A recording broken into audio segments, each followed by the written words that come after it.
Et Rami Baraba, Orach Ara'a Kamashmalan. Encore on tourne la page, il est venu nous dire que nous a venu nous apprendre une mida de Derech Eret.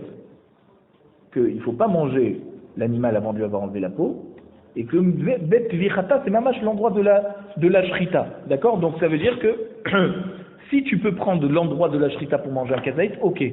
Mais en général, quand tu dois manger de la viande, il faut pouvoir ouvrir complètement la viande, enlever la peau et la couper en morceaux. Qui détania? Voici la braïta qui nous enseigne. Lo yochal adam shum ou batsal merosho et la meralav. D'accord? Un homme n'a pas le droit de manger de l'ail ou de l'oignon. Donc il ne faut pas commencer à manger l'ail ou l'oignon depuis la tête, qui est l'endroit, le ikar, d'accord? La tête, le cœur, on va dire, le cœur de l'ail ou de l'oignon. Il faut commencer par manger les alim, les feuilles. Veim achal arezera amtitan. S'il a mangé directement le cœur de l'ail ou de l'oignon, ça veut dire que c'est un goinfre. Kayotsebo. Lo ishte adam koso bevatachat. C'est une halakha très connue. D'accord? Rappelez-vous, Betsa Kafhe, qu'on n'a pas le droit de boire un verre de vin en une fois. Veim shata areze gargeran. Et s'il a bu comme ça, comme on dit, cul sec, d'accord, eh ben, c'est un gargeran. Le gargeran, c'est comme Ra'avta, mais pour boire, d'accord? C'est quelqu'un qui n'a pas de derech eret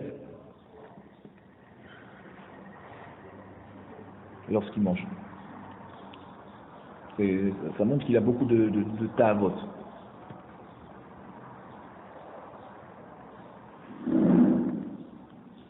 Donc pareil, celui qui mange un animal avant de lui avoir enlevé la peau et de lui avoir coupé en morceaux, c'est un goinfre, c'est pas des réchérets. Tanoura Banan. Donc finalement on est resté sur la conclusion que Rami Baraba il n'est pas venu être Rolex sur Ravuna par rapport au Simané Trefa, d'accord, s'il faut complètement l'ouvrir. Non, du moment où tu as fait la shrita, les Beches Katéter. Il est venu simplement t'apprendre un ignat de Derech, que ça se fait pas. C'est juste parce que tu es dans un cas particulier que là, l'animal, tu n'as pas le temps de l'ouvrir complètement et de prendre un kazaïd. Alors on se dit, prends un kazaïd de l'endroit de la shrita. Au moins là-bas, il n'y a pas de peau. Tu ne vas pas le faire griller avec la peau.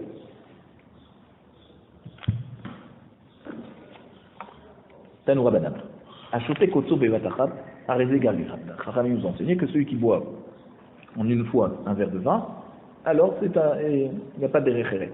Chez Naïm, derecheret. Maintenant, s'il boit en deux fois, c'est-à-dire en deux gorgées,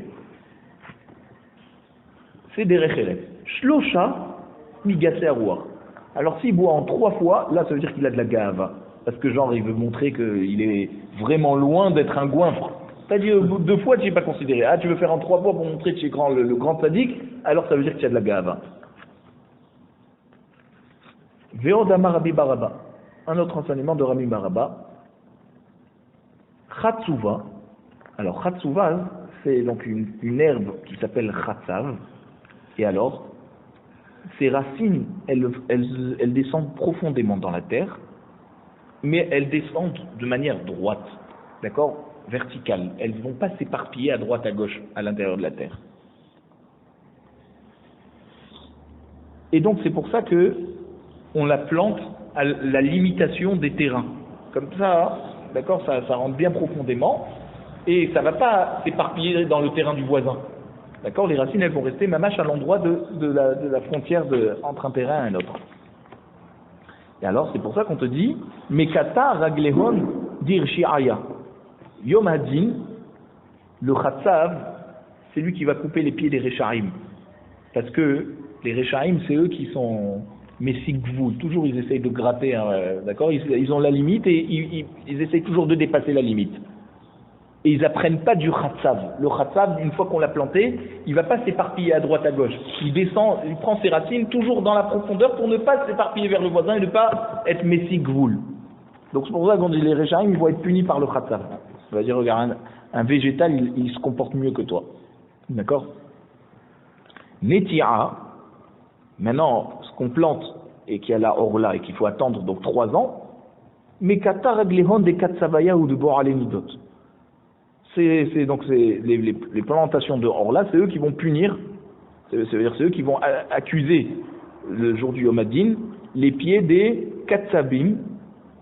C'est quoi les katsabim? Des bouchers, parce que ils ont l'habitude de vite manger la viande avant de lui enlever la peau et de la couper en morceaux, parce que genre la viande elle est encore meilleure à ce moment-là, elle est encore toute fraîche, c'est le meilleur goût possible, donc ils n'attendent pas de couper en morceaux l'animal, et donc à cause de ça, hein, ils peuvent arriver à un problème de tréfa, parce qu'après on va voir que l'animal en fait était taré, ils n'ont pas pris le temps de bien vérifier. Et pareil, les boralénidot. C'est quoi le boralénidot? Celui qui va avec une femme nida, il n'est pas capable d'attendre le temps qu'elle devienne Tehora, qu'elle fasse Shektara, qu'elle fasse Shivamekim, qu'elle aille au mikvé, d'accord? Il n'est pas capable d'attendre, alors il sera puni par justement la Netirat Orla qui te montre, regarde, moi, j'ai été planté, on a attendu 3 ans avant de me manger. Tout le but de la Orla, c'est de travailler sur les midot. Pourquoi Hachem nous a interdit pendant 3 ans? Pour montrer d'abord que c'est Akadosh Baruch Hu, d'accord? C'est pas à toi. Ce que tu penses être à toi n'est pas à toi. Et on te demande d'attendre pour pouvoir manger. Tourmoussa, donc c'est un sort de kitnit, donc un légumineux, et il est très amer. Et donc il faut le faire cuire 7 fois. Mais Qatar agléo desan ehon chez Israël. D'accord? Donc, on le mange en général au dessert, une fois qu'on a fait cuire 7 fois. Et celui-là, le tourmoussa, c'est lui qui va couper les pieds des ennemis. Alors, quand on dit Sanéon, chez Israël, c'est pas des ennemis d'Israël, c'est la Shon Saginéor. En fait, on parle des Bnei Israël. Il va couper les pieds des Bnei Israël. De quoi? Pourquoi? Chez Neymar, va yosifu Bnei Israël asot hara bnei Hashem. Donc, un pasouk dans Shoftim Perek Yud, pasouk Bab, qui disait que Bnei Israël ont continué à faire du mal aux yeux d'Hachem. Va ya'abdu et Be'alim. Vet Ashtarot, Vet Eloé Aram, Vet Eloé Sidon, Vet Eloé Moab, Vet Eloé Bene Ammon, Vet Eloé Pelishtim. Ils ont servi toutes ces idoles. D'accord? Vayarzu et Hachem Velo Avadou. Ils ont abandonné Hachem, ils l'ont pas servi. Donc ce tourmousse, d'accord, qui est très amer. Alors, si après 7 fois qu'on le fait cuire, il redevient doux. Alors, pareil, les Bnei Israël, ils ont énervé Akadosh Baruch Hu 7 fois, ils ont fait plusieurs sortes de Avodazara, et malgré tout, Vayarzu et Hachem, malgré tout, ils n'ont pas fait Teshuvah. Alors, on va les accuser en leur disant, regardez le tourmousse, lui au moins au bout de 7 fois, il a changé son goût. Vous allez continuer plusieurs fois à Avodazara. D'un côté, ça nous montre quand même que Akadosh Baruch Hu, ils attendent notre pouvoir. Et c'est ce qu'elle dit avec Marami Mashma, chez Neymar, Vayarzu et Hachem, Eni Odea chez Abadou. C'est quoi la fin du passage où ils ont abandonné Hachem? On vient de te dire combien de Avodazara ils ont fait, ça veut pas dire déjà qu'ils l'ont abandonné? Matalmud Lomar Velo Abadou. Alors ça veut dire quoi qu'ils l'ont pas servi? D'accord? Puisqu'on dit Vayarzu et Hachem Velo Abadou. Ils ont servi Hachem, ils ont abandonné Hachem, ils l'ont pas servi, mais ça se répète. Tu me dis ils l'ont abandonné. C'est sûr qu'ils l'ont pas servi. Alors c'est quoi qu'ils l'ont pas servi? Même comme ce tourmousse, il dit à Kadosh Baruch Hu, chez Sholkin otosheva pamim veochlim oto bekinoar seoda lo asa unibanai. Même comme le tourmousse, d'accord, qu'on le fait cuire 7 fois et à la fin on le mange dans la seouda. Mes enfants ne m'ont même pas considéré comme ce tourmousse. D'accord? Genre à Kajori, il dit mes enfants ils m'ont énervé plus de 7 fois. Ouais. Et pourtant ça vaut toujours rien pour eux. Et donc ils m'ont pas servi après cette fois. Ils n'ont pas fait de chouva. Donc on voit quelque chose beaucoup. Il attend notre chouva.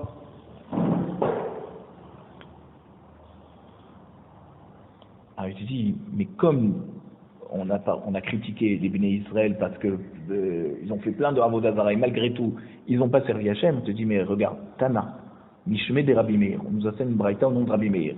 Mipnema nifna Torah le Israël. Pourquoi c'est au Bnei Israël qu'on a donné la Torah et qu'il faut qu'ils étudient ça le jour, la nuit, d'accord?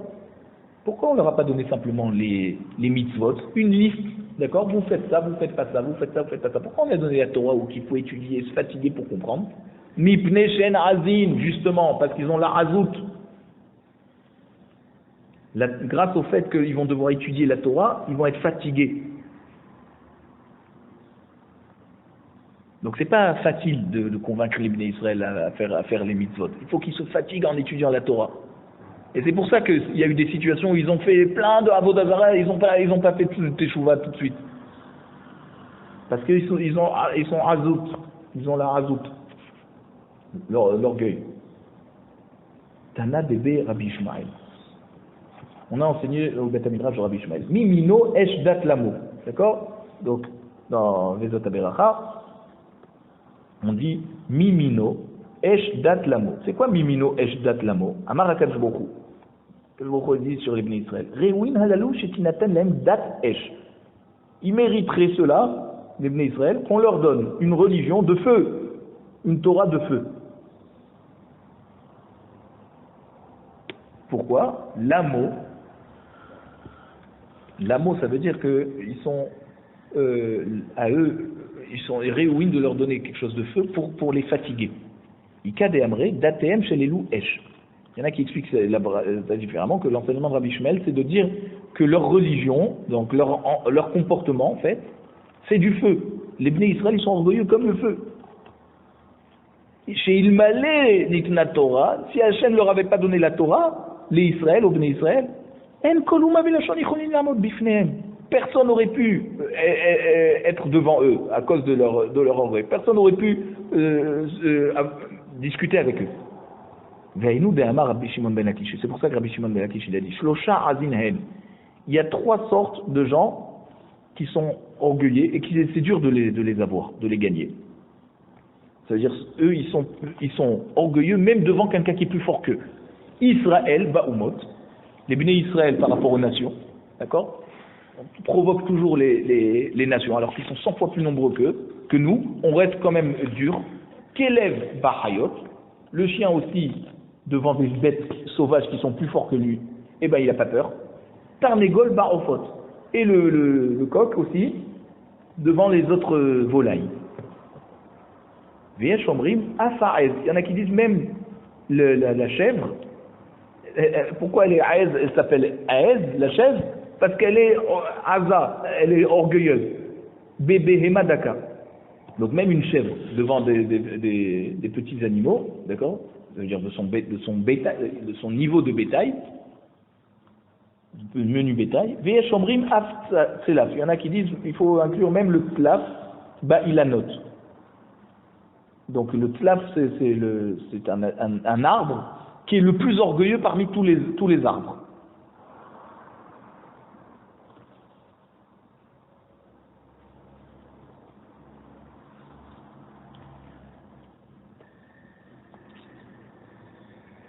Et Tosfot, ils ont expliqué, c'est quoi, qu'est-ce qu'il a fait cet arbre? Il dit parce qu'il fait 3 sortes de fruits.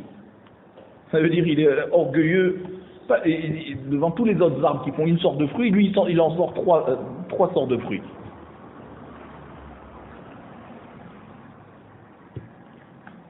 Et aussi parce qu'il sort très vite. Il ne prend pas le temps de les faire, ça lui prend pas du temps de les faire pousser. Donc c'est comme si il est orgueilleux par rapport aux autres arbres qui prennent le temps eux. Alors on prend notre Mishnah. Shrata basade lo yivina bemot. S'il lui a fait la shrita dans le champ, il n'a pas le droit de l'amener sur un bâton, d'accord? Tanu Rabanan. En asuma yotze bemaklo. Donc puisqu'on a parlé de choses qu'on n'a pas le droit de faire pendant Yom Tov parce que c'est un zilzoul de Yom Tov, d'accord? C'est comme si c'est une habitude qu'on a en semaine, donc il faut faire un peu différemment à Yom Tov. Voilà, donc il faut faire avec un chinouille. Il te dit de même qu'on a appris cette halakha, alors aussi l'aveugle, il n'a pas le droit de se sortir dans le Reshut Arbim pendant Yom Tov avec son bâton. Vélo et betarmilo, ni le berger avec son sac. Ve'en yotzim bekise. On n'a pas le droit de sortir une personne, de porter une personne sur les épaules d'accord, c'est des gens qui le portent, et lui il est assis dans une sorte de chaise comme ça, et ses serviteurs ils le portent comme ça. On n'a pas le droit de faire ça dans le Reshut Arabim pendant Yom Tov. C'est pas kavod. Parce que c'est une manière de sortir en semaine. Echadaïsh be'echadaïsha, soit des hommes, soit des femmes. Parce que c'est une manière de faire ça en semaine, et donc c'est pas un kavod pour Yom Tov. L'Agma te dit, ah bon, Ini, qui c'est qui t'a dit que c'est le din comme ça? Ve'ashala Rabbi Yaakov Baridi Zaken Echad Naya Bishchunatenu. Voici que Rabbi Yaakov Baridi, il a envoyé, d'accord, à Bavel cette halakha, en disant qu'il y avait une personnalité chez nous, d'accord, ancien, un zaken, qui était dans notre quartier. Ve'aya yotse bigloudke shelo. Pendant Yom Tov, on le sortait sur sa chaise dans le Rishut Harabim. Et ils sont venus demander à Rabbi Yoshua ben Levi, est-ce qu'on a le droit de faire comme ça? Ve'amar, im rabbim tririnlo mutar. Si beaucoup de gens ont besoin de lui pour écouter sa dracha, c'est un zaken, c'est un tamid racham. D'accord? Si grâce au fait qu'on le porte comme ça dans le Rishut Harabim, on peut l'amener dans un endroit où il y a beaucoup de gens qui vont pouvoir se rassembler pour écouter sa dracha, alors on a le droit de le porter comme ça. Ve samchou rabotenu al divrei achi shakia. Et Chachamim se sont appuyés sur les paroles du Amora qui s'appelait Achi Shakia et qui a permis de porter une personne. Alors, lui, il a permis, même pour quelqu'un qui n'est pas important. Des Amar, Ana apitke les Ravuna.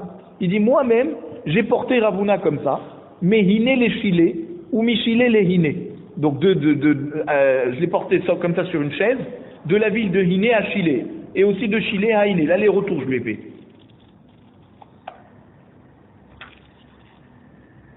Ve'amar Rav Nachman bar Yitzhak, bon bien sûr c'est deux petits villages qui sont à l'intérieur du Troum, que tu as le droit d'aller de l'un à l'autre pendant Shabbat ou pendant Yom Tov. Mais de le porter comme ça sur une chaise, il dit moi je l'ai fait. Ve'amar Rav Nachman bar Yitzhak, Anna pitke les mar Shmuel, il dit moi Rav Nachman bar Yitzhak, j'ai porté Shmuel comme ça. Mi Shimsha les Toula ou mi Toula les Shimsha.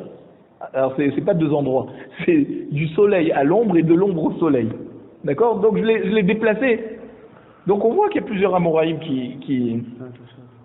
D'accord? Alors pourquoi on te dit il faut pas le sortir en yotzim bekissé, on n'a pas le droit de porter une personne sur sa chaise. On voit des cas où on a permis. Alors il te dit Hatam qui dit Amar Ta'ama. Imayu Rabim Srichim lo mutar. Il dit oui, tous les cas qu'on t'a ramené, Rabbi, d'accord, c'est comme il a dit Rabbi Yoshua ben Levi, c'est des gens importants. De qui on parle? De Shmuel, de Ravuna, des très grands tzadikim que on avait besoin d'eux pour entendre leur dracha. Donc c'est vadaï que pour ces cas précis, on a pu déplacer des tzadikim sur leur chaise. Mais tout un chacun, non. Amarli Rav Nachman le Hama bar Ada. Rav Nachman il dit à Chama bar Ada. Rav Nachman, oui, à Chama bar Ada. C'est quoi? On l'appelait Shaliar Tzion. Chama bar Ada, on l'appelait Shaliar Tzion. Pourquoi? Parce qu'il avait l'habitude tout le temps de monter à Yerushalayim. Qui salkat le Hatam? On lui disait, quand tu vas aller là-bas en Eretz Israël, Akif, Vezil Asulma Detzor. Alors, fais-moi une tova, rallonge-toi un peu la route, et contourne la montagne, va passe par le chemin de Soulama de Tzor. Vézi les gabés des Rabbi Yaakov Baridi. Sur la route, va voir Rabbi Yaakov Baridi. Il habite là-bas. Ou Be'amine, pose-lui une question. Qui sait Ma'atun Be? Est-ce qu'on a le droit de sortir une personne sur sa chaise pendant Yom Tov? D'accord? Est-ce que c'est d'Afka pour une personne qu'on a beaucoup besoin de lui, ou même pour tout un chacun? Adé Azal et Atal, quand il est arrivé là-bas, Nahna chez des Rabbi Yaakov Baridi. Rabbi Yaakov Baridi, il est niftar. Qui salik? Alors, quand il est monté en Eretz Israël, donc il n'a pas eu sa réponse, puisque le tzaddik là-bas, il était niftar. Après qu'il ait passé la ville de Tzour, Ashkechel et Rabbi Zrika. D'accord? Il a trouvé sur la route Rabbi Zrika. Amarle, qui c'est? Ma'atombé. Il dit, dis-moi, Chama Barada, il lui dit, qu'est-ce que tu en penses? Est-ce qu'on a le droit de porter une personne sur sa chaise? Ma'atombé, ça veut dire, c'est quoi ton avis à ce sujet? Amarle, Achi Amar Rabbi Ami. Il dit, voici Rabbi Zrika, il lui dit, voilà comment enseigner Rabbi Ami. Ou Bilvad chez Loïe Katef. À condition qu'il ne le met pas sur l'épaule. Même ou Bilvad chez Loïe Katef.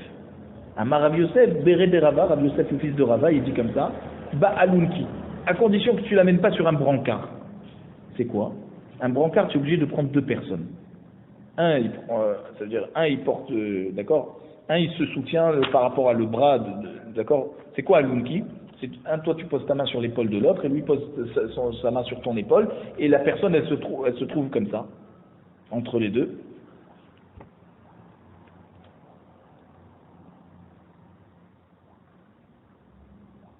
Et donc c'est quoi? Et on pose la chaise sur le bras des deux, quoi, en fait. Ça, c'est vraiment un derrière de rôle. Et ça, il ne faut pas le faire comme ça pendant Yom Tov. Et ça montre qu'en fait, ils sont en train de l'amener loin.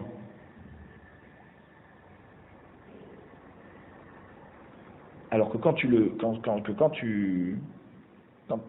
l'amènes dans Alunki,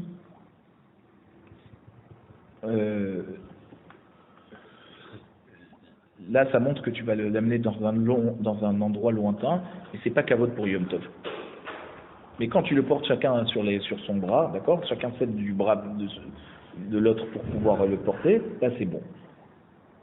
Donc Rabbi Ami, il est venu t'enseigner que même une personne importante que Rabbim Srichimlo, d'accord, que les gens ont besoin d'écouter sa dracha, il faut faire attention de le prendre, de pas le prendre n'importe comment. Ah, on peut le prendre. Voilà, il faut pas le prendre derrière qui touffe.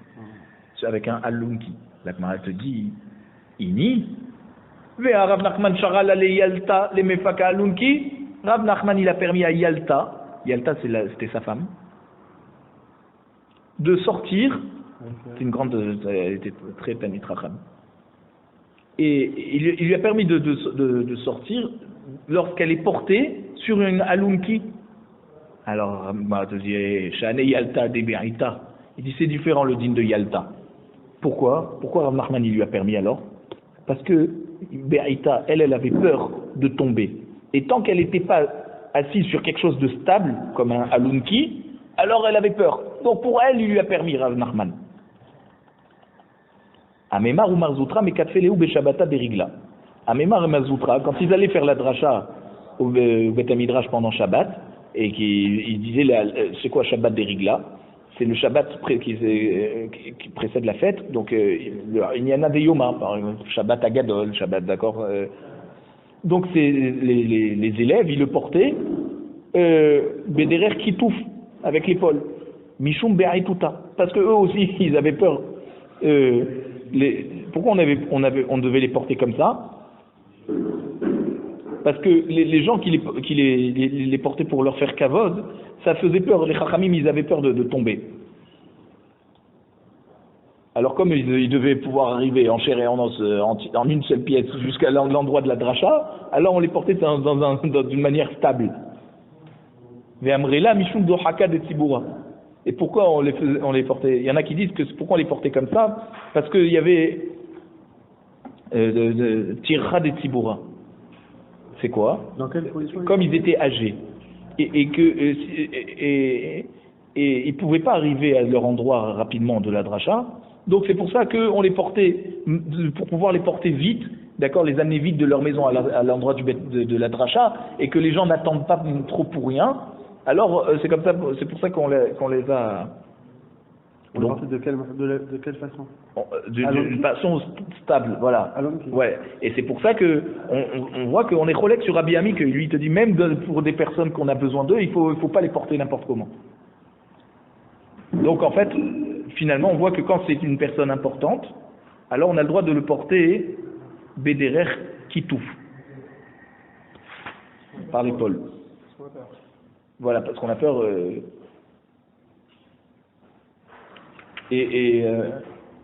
D'après Rabbi Ami, voilà, c'est seulement quand on a besoin de lui, ou alors que la personne a peur de tomber.